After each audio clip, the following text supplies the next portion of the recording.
Yeah, our first two were both in Arizona. And they had, I think it was senior night both nights. And so, they do the seniors after, so we were unable to do that. But I think anytime you can cut a net down, you want to. I think it's a pretty neat deal. And they sure earned it. I mean, you have bigger goals, but what does that mean to win 3 in a row at a Pac-12 championship? Well, I think it means a lot. 3 in a row in a Power 5 conference is difficult to do because the level of competition, especially this year in the Pac-12 and actually the last couple of years in the Pac-12, we've been, I think, the best conference in the country. So, to go through 16-1 right now, and we're hoping to finish it strong. But yeah, phenomenal. And I thought tonight was really cool. I thought it was very well done. The video that they just did that last night. It was something they agreed upon to do 2 nights ago, and to put it together that quickly, that was pretty touching. And I'm glad that Sabrina asked everybody to be involved because it's not just the team on the court. I think what's been really special about what's happened here is how our team has endeared themselves to the community. And, nobody left, and it was a blowout. We've had several games like that, and nobody leaves. They really love watching the team, and the energy in the building is always so great. And I'm glad we got to share that moment with the fans here at home. Were you watching the Stanford-Arizona game in overtime to see if you guys clinched the outright?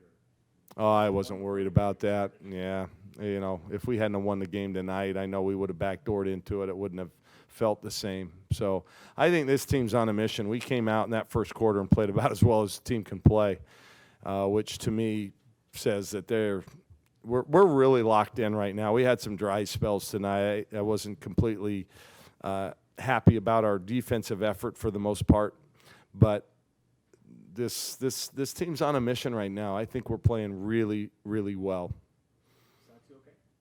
Yeah, Satu's fine in that kind of a game. She could have gone back in, but what's the point, Rest her up for what I think is going to be a really good team coming in on Sunday, and we need her at full strength.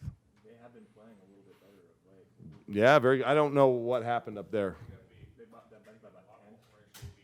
Relatively close. Okay. Yeah, no, I think they're going to come in with nothing to lose. They have a good team. We want to finish this thing right. Tomorrow we'll have our banquet, a good practice. We'll forget about tonight and move on to what's next.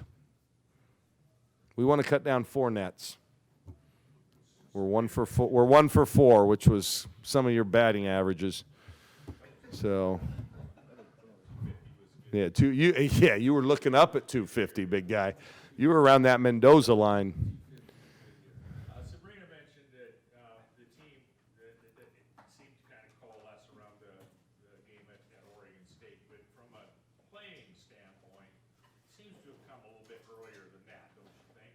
Yeah. Yeah, I think ever since we sat down and really dissected the tape at Arizona State, I think we've been a new team, completely different team. We're locked in defensively.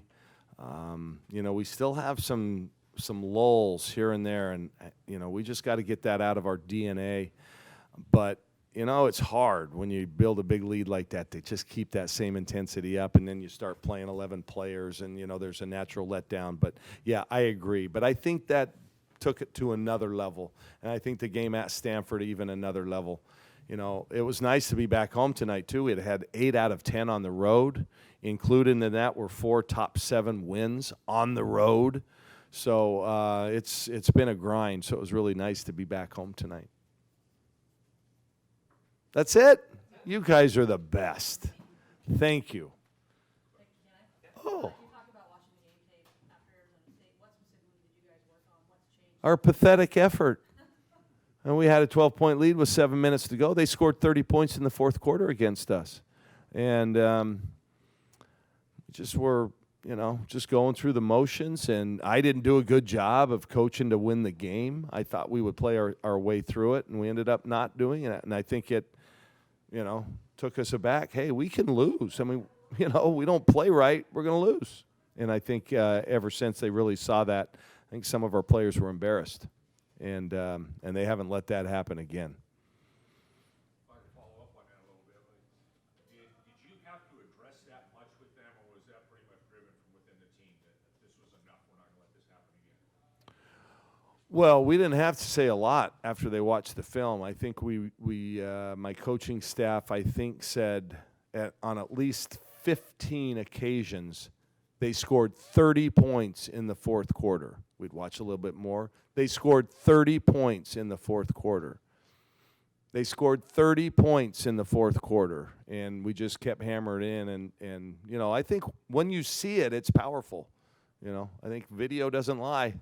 It's right there for you. And but I think it helped us. In fact, that when we played Arizona State up here, Charlie Turner Thorne, when I went down and shake her hand, she says, "Well, I guess you got me to thank," because it was after that game that we really started turning it on.